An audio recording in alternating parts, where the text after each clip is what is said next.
ሰላም ተኸታተልቲ መዳ ፎሬክስ አካዳሚ ከመይ ኣለኹም ኣብ ዘለኹም ሰላም ክትህልውና ተመነኹ ካብ ሎም መዓንቲ ጀሚርና በብክፋል ነቲ ቤዚክ ፎሬክስ ክላስ ዝብል ትምህርቲ በብክፋል ንኹልና ብዘይሰልችው ሓፀርቲ ቪድዮታት ገርና ክነዳልዎ ኢና ንሎም መዓንቲ ከም መበገሲት ከመይ ጌርና እታ ሜታትሬደር 4 ሰትኣፕ ንገብራ ክንርኢ ኢና።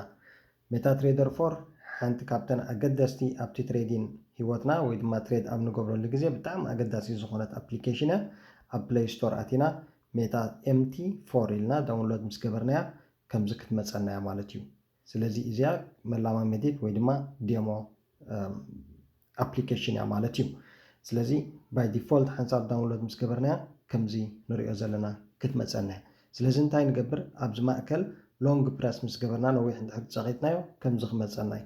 ከምዚ ምስ መፀትና ኣብ ታሕቲ ሲምፕል ቪው ትብላላትና ኣብዚኣ ሲምፕል ቪው ክሊክ ብምግባር ነቲ ስክሪን ናህና ክሊር ወይ ድማ ንኽንሪኦ ተባሃጊ ንገብሮ ማለት እዩ። ከምዚ ምስ ገበርናያ ኣብዚ ሜኑ እዚ ውሕዳት ክመፁና ይኽእሉ እዮም፣ ውሕዳት ክፀንሑና ይኽእሉ እዮም። እቶም ሊስት ናይቲ ዝርዝር ሜኑ ማለት እዩ። ኣብ ላዕሊ ፕላስ ኣይከን ኣላትና ኣብዚኣ ፕላስ ኣይከን ክሊክ ብምግባር ከዓ ነቶም ተሪፎም ዘለዉ ኣብቲ ሊስት ዘለው ሓንቲ ግዜ ታብ ሓንቲ ግዜ ታብ ሓንቲ ግዜ ታብ እናገበርና ኣብቲ ናህና ሊስት ከምዚ ጌርና ከነምፅኦም ንኽእል ኢና።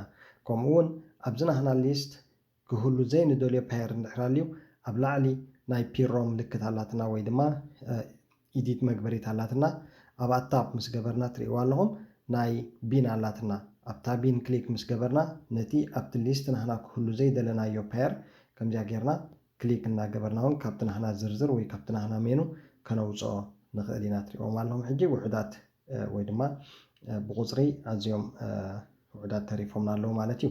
ስለዚ ከምዚኣ ጌርና ሬዲ ንገብራ ነዚኣ ሬዲ ምስ ገበርናያ ከመይ ጌርና ባይ ንብል ከመይ ጌርና ሴል ንብል ከምኡውን እዚ ኣብዚ ፊት ኣብዚ ቅድሜና ንሪኦም ዘለና ፓየርስ ይኹኑ እቲ ቁፅርታት እንታይ ማለት ምዃኑ ድማ ኣብቲ ቅፅል ቪድዮ ክንሪኦ ኢና። ሰሰናዩ ኣብቲ ቅፅል ቪድዮ ተራኸበና ቻው።